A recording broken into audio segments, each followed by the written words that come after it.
നമസ്തേ തിരുവനന്തപുരത്തിലേക്ക് സ്വാഗതം. കഴിഞ്ഞ ദിവസമാണ് നിരോധിത ഇസ്ലാമിക ഭീകര സംഘടനയായ പോപ്പുലർ ഫ്രണ്ട് ഓഫ് ഇന്ത്യ കേരളത്തിലെ 977 വ്യക്തികളുടെ പേരുകൾ അടങ്ങിയ ഒരു ഹിറ്റ് ലിസ്റ്റ് തയ്യാറാക്കിയിരുന്നു. അതിൽ RSSന്റെയും BJPയുടെയും പ്രമുഖ നേതാക്കൾ ഉൾപ്പെടുന്നു. ഹിന്ദു ഐക്യവേദിയുടെ മുതിർന്ന നേതാക്കളായ വർക്കിംഗ് പ്രസിഡന്റ് വത്സൻ തില്ലങ്കേരി, മുൻ സംസ്ഥാന പ്രസിഡന്റ് KP ശശികല ടീച്ചർ എന്നിവരെയാണ് ലക്ഷ്യം വെച്ചിരിക്കുന്നത്. ദേശീയ അന്വേഷണ ഏജൻസി പട്ടിക പിടിച്ചെടുത്ത് കേരള ഹൈക്കോടതിയിൽ വിശദമായ റിപ്പോർട്ട് സമർപ്പിച്ചു എന്ന വാർത്ത പുറത്തു വന്നത്. ഇതേ തുടർന്ന് ഇന്നലെ ശശികല ടീച്ചർ ഫേസ്ബുക്കിൽ പങ്കുവെച്ച "ഞാൻ ചില്ലറ പുള്ളിയല്ല, വരുമ്പോൾ സൂക്ഷിച്ചു വന്നാൽ മതി" എന്ന് പറയുന്ന പോസ്റ്റ് വൈറലായിരിക്കുകയാണ്. അതിൽ വടിവാളുകൊണ്ട് ആക്രമിച്ച കേസിൽ കിട്ടിയ സമൻസും പങ്കുവച്ചിട്ടുണ്ട്. പോസ്റ്റിന്റെ പൂർണ്ണ രൂപം ഇങ്ങനെ: "എന്നെ കൊല്ലാൻ നടക്കണ PFI അറിയാൻ, ഞാൻ ചില്ലറ പുള്ളിയല്ല.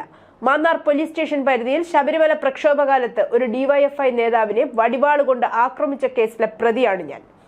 ഇന്നലെ സമൻസ് കിട്ടിയതേ ഉള്ളൂ. കണ്ണൂർ വണ്ടി തടഞ്ഞ് ഡ്രൈവറെ വലിച്ചിറക്കി മൊബൈൽ മോഷ്ടിച്ചത്, തൊടുപുഴ CPM ഏരിയ സെക്രട്ടറിയെ അടിച്ചത് അടക്കം 1000ഓളം ആക്രമണങ്ങൾ ഒരേ സമയം കേരളത്തിൽ അങ്ങോളം ഇങ്ങോളം ചെയ്ത പ്രതിയാണ്.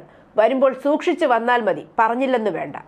ഇതിന് താഴെ വന്നിരിക്കുന്നതും രസകരമായ കമന്റുകളാണ്. "നമിച്ചു ടീച്ചറെ, ടീച്ചർ ഇത്ര ഗുണ്ടയായിരുന്നു. പിണറായിയുടെ പോലീസിന്റെ 3D കഴിവ് അപാരം.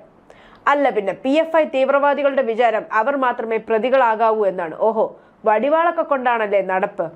അല്ല ടീച്ചറെ, ഒരു സംശയം. ടീച്ചറെ പിടിച്ചു കൊടുത്താൽ ലക്ഷങ്ങളൊന്നും കിട്ടത്തില്ലേ? അപ്പൊ ഹിരോഷിമയിലും നാഗസാക്കിയിലും ആറ്റം ബോംബിട്ട കേസോ? തീവ്രവാദികളുടെ ഹിറ്റ് ലിസ്റ്റിൽ പേരുണ്ടെന്നൊക്കെ കേൾക്കുമ്പോൾ സാധാരണ ഒരു വീട്ടമ്മയൊക്കെ ആണെങ്കിൽ പേടിയാവും തോന്നുക. ഇവിടെ ഒരാള് അമ്പട ഭീകരി. എന്നാലും എന്റെ ടീച്ചറെ, ഇതൊക്കെ എന്ന് സംഭവിച്ചു?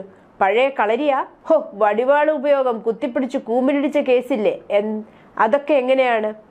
NIAയുടെ കണക്കനുസരിച്ച് ഹിറ്റ് ലിസ്റ്റിൽ പേരുള്ള വ്യക്തികളിൽ ഭൂരിഭാഗവും RSSും BJPയുമായി ബന്ധമുള്ള നേതാക്കളാണ്. ആലുവയിൽ നിന്ന് വിരമിച്ച ജില്ലാ ജഡ്ജിയും ആലുവ സ്വദേശികളായ മറ്റു 2 പേരും പട്ടികയിൽ ഉൾപ്പെടുന്നു.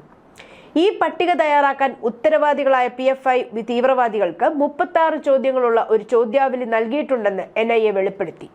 ഇത് ഇരകളെ തിരിച്ചറിയുന്നതിനുള്ള വളരെ വ്യവസ്ഥാപിതവും ലക്ഷ്യബോധവുമുള്ളതുമായ സമീപനത്തെ സൂചിപ്പിക്കുന്നു. ഭീഷണിയായി കണക്കാക്കപ്പെടുന്ന മറ്റ് സമുദായങ്ങളിലെ സ്വാധീനമുള്ള നേതാക്കളെ തിരിച്ചറിയുക എന്ന ദൗത്യമാണ് PFIയുടെ റിപ്പോർട്ടർ വിഭാഗം ഏറ്റെടുത്തതെന്നും തുടർന്ന് ഹിറ്റ് വിഭാഗം ഉന്മൂലനം ആസൂത്രണം ചെയ്യുകയും നടപ്പിലാക്കുകയും ചെയ്യുമെന്നും NIA റിപ്പോർട്ട് വിശദീകരിക്കുന്നു. പാലക്കാട് RSS കാര്യകർത്താവ് ശ്രീനിവാസിന്റെ കൊലപാതകത്തിലെ തീവ്രവാദിയായ സിറാജുദ്ദീനിൽ നിന്ന് 240 പേരുടെ ഒരു പ്രത്യേക പട്ടിക കണ്ടെടുത്തതായും NIA കോടതിയെ അറിയിച്ചു. കൂടാതെ ഭീകരൻ അബ്ദുൾ വഹാബിന്റെ പേഴ്സിൽ നിന്ന് കണ്ടെടുത്ത 5 പേരുടെ ഒരു ചെറിയ ഹിറ്റ് ലിസ്റ്റിൽ മുൻ ജില്ലാ ജഡ്ജിയുടെ പേര് കണ്ടെത്തിയിട്ടുണ്ട്. മറ്റൊരു തീവ്രവാദിയായ അയ്യൂബിന്റെ വീട്ടിൽ നിന്ന് പിടിച്ചെടുത്ത 500 പേരുകളുള്ള ഒരു സെറ്റും മുഹമ്മദ് സാദിഖിൽ നിന്ന് കണ്ടെടുത്തിയ 232 പേരുകളും അധിക പട്ടികയിൽ ഉൾപ്പെടുന്നു.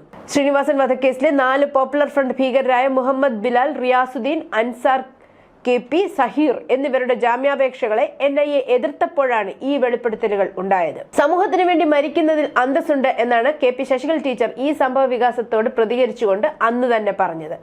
ന്യൂസ് ഡെസ്ക്, നമസ്തേ തിരുവനന്തപുരം.